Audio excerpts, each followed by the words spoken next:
Really appreciate this. He says, Father, I recently answered a calling to submit my application for the diaconate formation program. My wife and I are in our second semester of our first year. I'm really struggling to know why God chose me to be a deacon. I'm not a great speaker and I struggle from anger issues. I'm trying really hard to learn and to become the man God wants me to be. But I will need a lot of guidance along the way. Why does God choose people like me is my question. And how do I overcome my fear before my calling?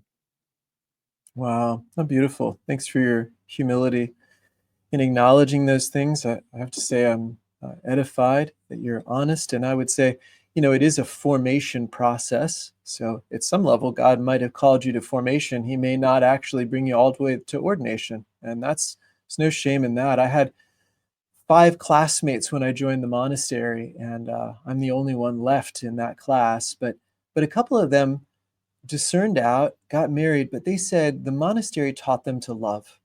And at the end of the day, it seems like God called them to the monastery for a different reason, not to make solemn vows, but to learn how to love. So it might be something similar.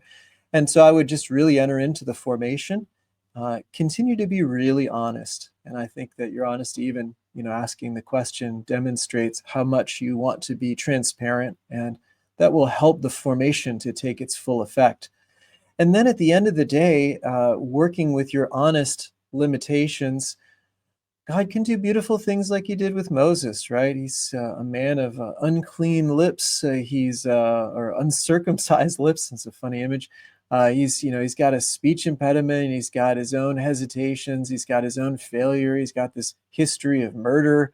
He's tried to deal with problems in his own way. And God gave him also good things. We can think of St. Paul. We just had his conversion on Saturday. He had a lot of zeal that was very misguided, but God gave him that zeal. And I think that's the important thing to recognize. God's given us the things that we have that we may have misguided, but he still wants to use for his purposes. So